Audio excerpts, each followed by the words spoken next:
ยืนดังใจ ใจได้ไล่ให้ลูกหังลูกนี่ โดย ให้แม่ทัก ไล่มือเฮือนบ่บัดนี้ไล่มือเฮือนบ่เฮือนเจ้าอยู่ไสฮะลูกจะคนก่อ เก่า 9 คน คน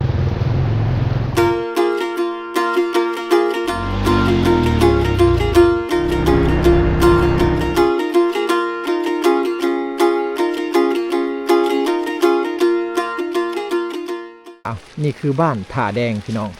เป็นหมู่บ้านชนเผ่าบลูเฮาเนาะว้าโตเห็นบ่วิวเฮือนเพิ่นนี่เป็นวิวหลักล้านเฮือนน้องสาวอยู่ไสเฮือนเจ้าอยู่ไสหลังนี่บ่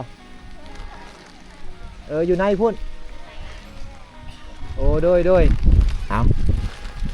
เฮือนซานเพิ่นก็สิประมาณนี้พี่น้องเอ้ยเนาะนี่คือบ้านถ่าแดง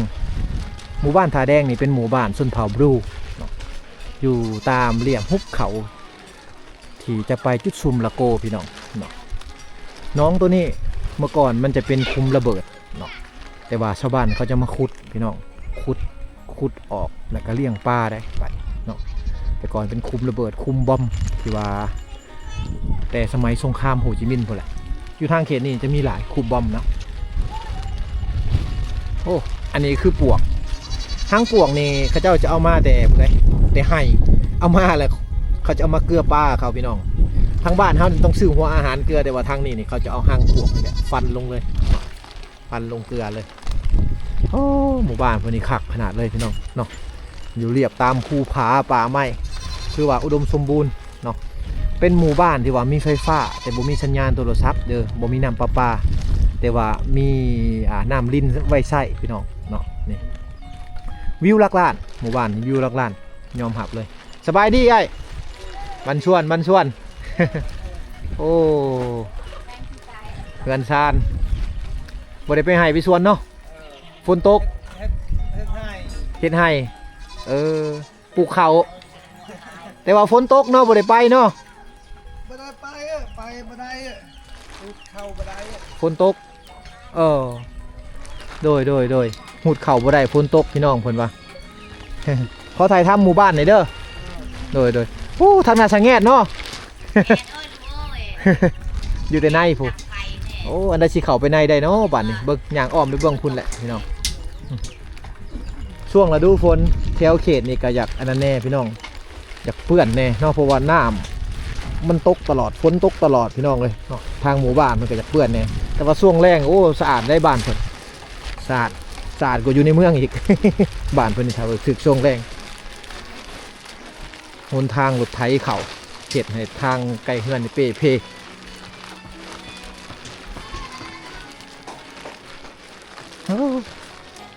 ฝนตกหมดมือเลยบ่ได้ไปให้ไปสวนเลยเดี๋ยวนี้นะพูนพี่น้องบ่เฮือนซานเพิ่นป้าโตอยู่วังนี่วิวลักล้านนะลีพี่น้องเลยเนาะ360องศานี่แม่นภูเขาอ้อมหอบเลยอยู่ใกล้ๆนี่จะเป็นพี่น้องกันอยู่ใกล้ๆปลูกเงินปลูกซานอยู่ใกล้ๆกันเคอกันนี่เป็นพี่น้องกันเลยเนาะ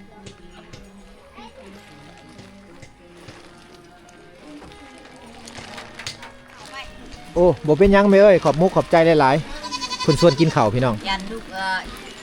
กินข้าวกินน้ำไปขึ้นกินข้าวกินน้ำก้อนลูกเอ้ยบ่เป็นยังขอบใจเด้อบันเจ้าใจหลายๆบันชวนไหมเอ้ยบันชวนสังเกตเนาะเจ้าบ่ได้ไปให้ไปชวนเมื่อแต่ให้นี่ด้วยโอ้ฮักกะมาเมื่อแต่ให้มาแล้วอย่างนึงเมื่อยเนาะหูดเข่าได้กระย่างหนึ่งเพิ่นมาแต่ให้เพิ่นไปหูดเข่ามาได้กระย่างหนึ่งเอามือเป่าๆนี่บ่หูดบ่ได้ใส่ศพมือบ่ใส่ชมมือก็ได้ชมมือลูกเอ้ยบ่มีได้ชมมือมาแต่ใช่โอ้คนเฒ่าคนทุกข์ยากลูกเอ้ยบ่ได้ใส่ศพมือพี่น้องแบบว่าเอามือหูดเลยเอามือหูดมันบ่บาดมือบ่ล่ะเป็นนี่ใส่เบิ่งดูนี่จนบาดนี่แม่เฒ่าหูดแม่เฒ่าเพิ่นหูดเข่าเนาะเอามือหูดเอาเลยเพิ่นว่าได้กระย่างเดียวหรอกมาฝนตกเนาะไปไกลก็บ่ได้ไปโดนก็บ่ได้เยิ้งบ่อันไห้เยิ้งเอ้ยไห้นี่กายภูนี่เอ้ยป้าโตอันน่ะกินยังอ่ะนะผู้ ละกายบ่ กินมากระบก มากระบก ละกาย ทางนี้ห้องว่าละกาย เออ นี่ก็ถืออยู่ซั่นเนาะครับ เฮาเราทำกะเว้าละกายโตกะเว้าก ระบก มักบก พูดพากันกินหมากกระบกพิงไฟไปพร้อมสะแงดเด้ แม่นน่ะสิแงดจังน้อยนี่ฝนเช้านี่ลมแห้งได้ทางนี้เนาะ เจ้า ทางลมทางหนาวเนาะ ทางลมทางหนาวเอ้ยลูกเอ้ย หักปกตินี่เดือนนี่หันฝนบ่มีแหละเนาะบ่มีฝนแหละแม่นบ่ เดือนนี้ เออ พ้นน่ะพ้นแต่เก่าพ้นธรรมดานี่ก็พ้น ฝนแห้งโพดแม่นบ่ พ้นแหง แต่เก่านั้นฝนบ่ได้แห้งปานนี้พี่น้องเดี๋ยวนี้พายุเข้าเฮ็ดให้ฝนแห้งกว่าเก่าไปหูดเข้าก็บ่ได้เพิ่นว่ายากเพราะลำบากไม่เท่าเพิ่นว่าให้ก็อยู่ไกลเยิง ข้าวละเฮียมดนะตะกี้ โอ้หูดละเหียหมดเลยลมก็ลมเนาะ มด มันรุดลุงดินหมดแล้ว ดงเด่นมด มันรุดจากห่วงหมดแล้วพี่น้องเอ้ยเนาะอาเจ้าฮะ บ้านเฮาพุ่งบ้านชีเขาตอน โอ้ นี่เขาไปเฮือนลูกอันนี้ มาเฮือนลูกวันนี้ ไปเฮือนลูกไปหุดข้าวน้ำลูก โอ้เอาเลยแม่เอาเลยละกายเนาะ ละกายละกาย จาละกาย ให้จาละกาย เห็นบ่ แม่นน่ะ เอายายขนมกันพี่น้องเลยเอาดูกัน เต้นาะ ขอบเจอสิขอบใจแม่ ขอบใจไปขอบใจ เออ เฮ้ยขอบใจอ่ะเนาะไป เอานี่ขอบใจเด้อ ขอบใจเนาะไป ผู้นั้นเอาให้แล้วผู้นั้น อันนี้ลูกหลานเฮาหมด เอ อันนี้ อเอาคนนี้ขอบใจลูกขอบใจเด้อว่าสิ ขอบใจเนาะงึกช่างตา ทางนายบ่กินบ่ขนมจากแก้วบ่มาเด้อมาเอาแม่เอาให้อีแม่ก้อนนี่ แม่เท่าแล้วกินได้ดูโอ้ย แม่เฒ่าแม่ก็กินได้แม่เฒ่ากัน ใจละลาย โดย เข้าใจ เอาให้แม่นะเอาโอ้ไก่สุดเลย ยืนดัง ขอบ ไก่ ใจ สุด ได้หลายให้ลูกหังลูกมี่ โดย ให้แม่เฒ่ากินขนมนี่ให้ลูก อันนี้ชื่อยังไงนี่ โอ้ย เจ้าชื่อชดอายุจักปีแหละ พี่มาเอาจ้ะเอา ก็มา โด กัน ย จัง โด เลย ย หยอกเพิ่นหยอกเพิ่น หยอก เออ หยอกม่วนเนาะ หยอกม่วนอันนี้คือพากันกินละกายอยู่จากจ่าละกาย จาละกาย ก็คือหมากกระบกพี่น้องเลยเอามาทุบแล้วแล้วก็เอามาจีนี่นี่ไหนหมากละกายก็คือหมากกระบก จาละกายมากระบก นี่ถ้าว่าทั้งไทยกับห้องหมากยังเนาะพี่น้องคอมเมนต์เนี่ย บอก แต่ว่าอยู่ทั้งไทยนี่ภาคอีสานมี อันนี้ไง มีอยู่ไทยก็มี อันนี้ไง โดยหมากกระบกบ้านเฮานี่แต่ว่าอยู่ไทยเขาห้องมันยังแหละเม็ดอัลมอนด์ป่า อันนี้ไง อ่ะเขาจะจะ เพิ่นจะมาทุบแล้วเลยเอามาจีกินแบบสิใช่ไอ้เบิ่งดูบ่ไอ้เบิ่งแน่นี่ อันน้องอายี่ไง ไอ้เยิ่ม ตาตีแม่ นี่แบบสิพี่น้องเอาจ้า จ้าเอาจ้า โดย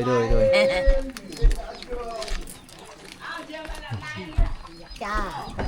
หมู่บ้านค้าแดงพี่น้องเป็นหมู่บ้านน้อยๆที่ว่าอยู่ในหุบเขาบรรยากาศหมู่บ้านคักเลยพี่น้องเลยเนาะคักอะไร บรรยากาศดีนะ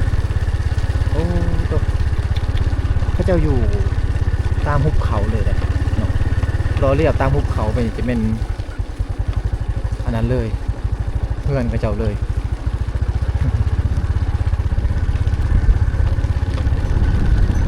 คักอะไรพี่น้องส่วนหลายคนในเขตนี่เขาจะเลี้ยงงัวเนาะเขาเลี้ยงงัวกันสบายดี สังแงดเนาะ ทิ้งไฟเลยหนาวโอ้ฝากกระเห็ดหัวอ้อมไว้หัวบ่ให้งัว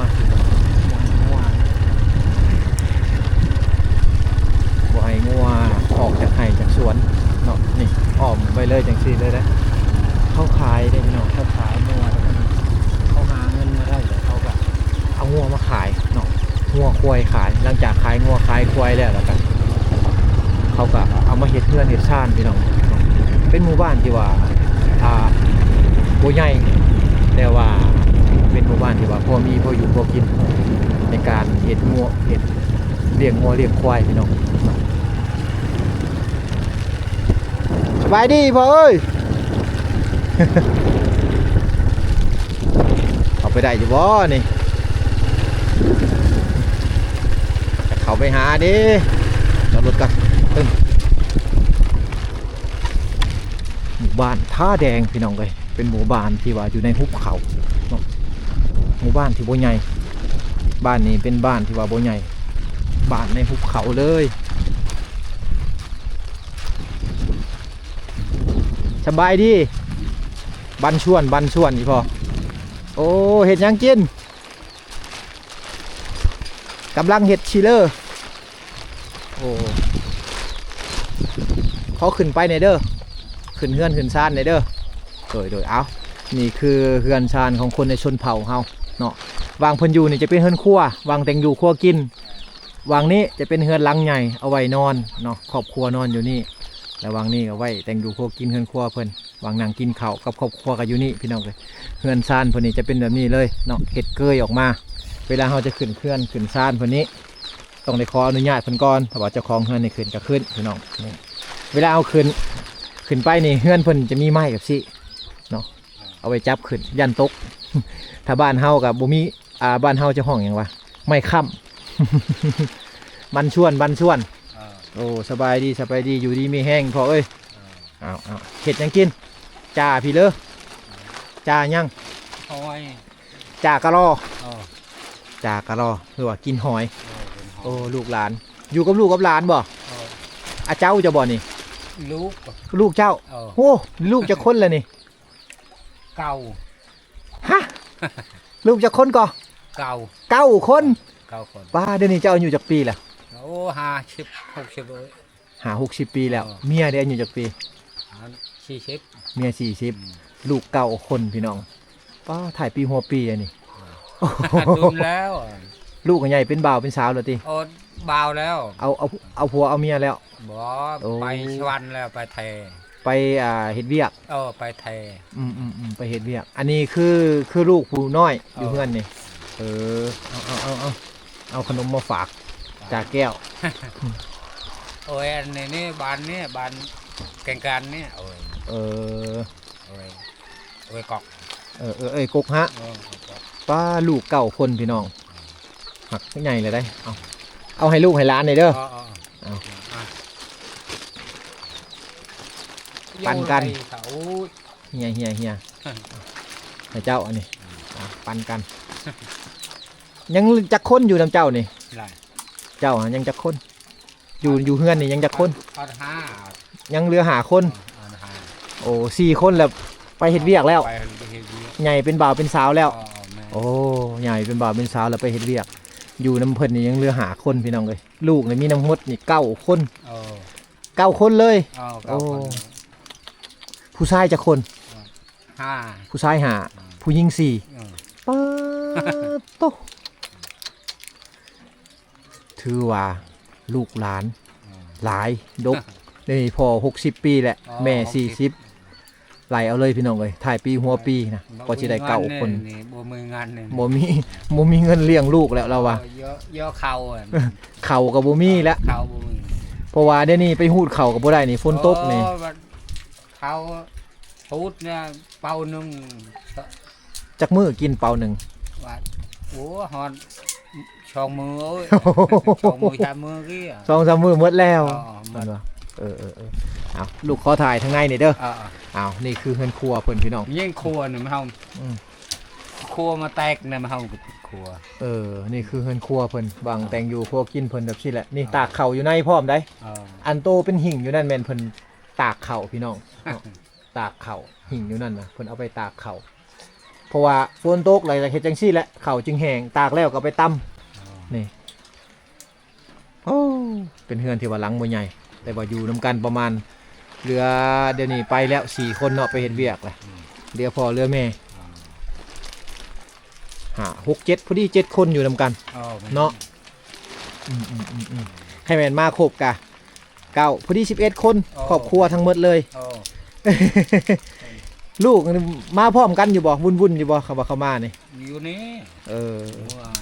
ใครแม่นเข้ามาก็มาใกล้ๆกันนี่เนาะเขาไปอยู่เมืองนี่เนาะไปเฮ็ดเวียกอยู่เมืองนี่ เมือง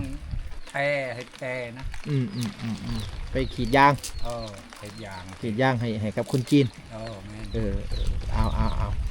ไปก่อนเด้อพ่อเด้อโดย บ้านน่ะ โดยอยู่ดีมีแห้ง ดีมาแหงเนาะ โดยอ้าวพี่น้องคือเห็นนี่เนาะหมู่บ้านกับเจ้านี่เป็นหมู่บ้านที่ว่าบ่หลายพี่น้องเนาะบ้านถาแดงนี่ประมาณ30หลังคาเฮือนพี่น้องคนจะบ่หลายเนาะส่วนหลายชาวบ้านในเขตนี่เขาเจ้าจะไปหับจ้างพี่น้องเนาะอาชีพหลักของเขาคือการหับจ้างขีดยางให้ครับคนจีนพี่น้องเนาะส่วนยางจีนนั่นแล้วก็อาชีพห้องมานี่คือการกสิกรรมเฮ็ดไร่เฮ็ดสวนเลี้ยงงัวเลี้ยงควายพี่น้องเอ้ยเนาะอยู่ทางเขตนี้นี่ถือว่าหมู่บ้านเพิ่นนี่เป็นหมู่บ้านที่ว่าอันนั้นได้เนาะสมบูรณ์แบบแล้วพี่น้องเนาะมีเงินแน่เนาะมีเงินมีคำแล้วก็มีงัวมีควายมีสัตว์เลี้ยงมีไร่มีสวนแล้วพี่น้องมีไฟฟ้าเนาะต่างแต่ว่าบ่มีสัญญาณโทรศัพท์ซื่อๆกับน้ำประปาพี่น้องเพิ่นจะใช้น้ำบาดาลจังซี่น้ำสร้างแบบนี้แหละเนาะที่ว่าเพิ่นใช้จะเป็นน้ำสร้างไปที่น้ำสร้างอันนี้จะเป็นโครงการเขามาช่วยเหลือเด้อพี่น้องเนาะจะเป็นโครงการที่ว่าเขามาช่วยเหลือเบิ่งมีอยู่บ่น้ำโอ้มีอยู่นี่เนาะเป็นน้ำสร้างแบบสิที่ว่าเขาจะใส่น้ำกันหมู่บ้านนี่จะใส่น้ำกันพี่น้องมีสร้างเดียวนี่เขาจะต่อท่อแล้วเอาไดลงไปเนาะดูดขึ้นมาใส่น้ำกันพี่น้องเลยเนาะนี่แม่นหมดเลยนี่เฮือนซานเขาเจ้านี่จะอยู่ตามเส้นทางที่ว่าจะไปจุดสุมพาบังพี่น้องเนาะเป็นเฮือนไม้แบบสิตั้งเรียนสำราบนี่แม่นเลยเฮือนไม้ทั้งหมดเลยเฮือนเขาเนาะแปลว่าเป็นหมู่บ้านที่ว่าพอมีพี่น้องเนาะพออยู่ได้ถึงว่ากับบ่ทุกข์พี่น้องเนาะ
อีหล่านี่ควายหลายอีหลีละอันนี้บ่ควายเจ้านะโอ้โหเอานี่ควายน้องเพิ่นพี่น้องเอ้ยหลายอีหลีพุ่นเนาะต้องมีแต่โตบักใหญ่มีแต่โตตุ้ยๆพี่น้อง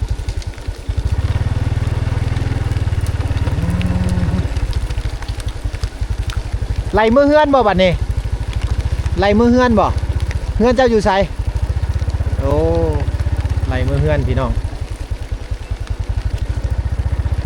ตอนมโนดเขามาบ้านเพิ่นทำอิฐนี่เห็นเพิ่นนั่นไล่งัวไปบัดนี้ไล่ควายไปบัดนี้เอ้า อายุได้น้อยนึงเฮ็ดเวียกช่วยพ่อช่วยแม่เป็นแล้วเอาไล่เมื่อแล้วนี่เด้ไล่เขาเมื่อแล้วนี่เฮือนเขาเจ้าอยู่นี่นี่คือเวียกลักของเด็กน้อยในเขตชนบทพี่น้องเวียกลักเขาแหละบรรยากาศดีแท้พี่น้องเลยเนาะถ้ามาถึงช่วงฝนบ่ตกเนี่ยนี่แห้งซีดีกว่านี้บรรยากาศพี่น้องเนาะคักกว่านี้อีกยอมรับว่าเขตชนบทอยู่ลาวเฮานี่ยังมีทางภาคเหนือภาคกลางภาคใต้ที่ว่ายังใช้ชีวิตแบบดั้งเดิมพี่น้องเนาะยังมีวิถีชีวิตแบบดั้งเดิมหน้าลงไหลพี่น้องและกะเป็นที่ว่าหน้าถ่ายทำไว้เนาะในอนาคต20ปีข้างหน้านี่อาจจะบ่มีแบบนี้แล้วพี่น้องเอ้ย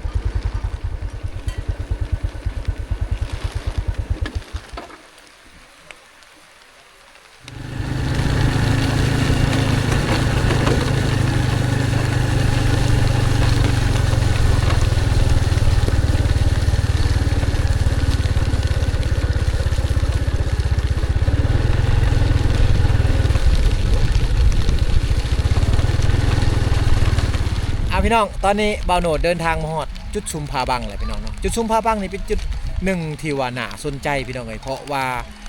เป็นเขตที่ว่าอยากคล้ายๆกับเมืองวังเวียงแขวงเวียงจันทน์พี่น้องเอ้ยเนาะหมู่บ้านนี่โอ้อยู่ตามหุบเขาเส้นทางเข้ามานี่ก็เลาะเรียบตามหุบเขาพี่น้องเนาะบรรยากาศนี่ดีที่สุดเลยเนาะแต่ว่าช่วงนี้ก็ฝนตกแน่ทางเข้ามาก็ยังยุ่งยากพี่น้องลำบากหน่อยนึงเนาะก็ถือว่าบ่ยากปานใดแต่ว่าถ้าว่าไผอยากเข้ามาลิ้นแนะนำว่าจะเป็น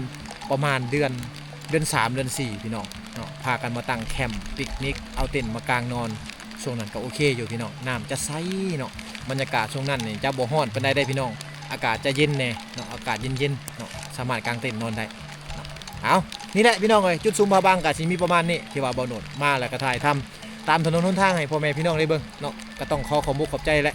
FC หมดสุขุสุคนที่เข้ามาติดตามรับชมเด้อพี่น้องเนาะเอา EP นี้ก็ขอลำลาไปก่อนพี่น้องบ๊ายบายเจอกัน EP หน้าบ๊ายบายเด้อพี่น้องบ๊ายบาย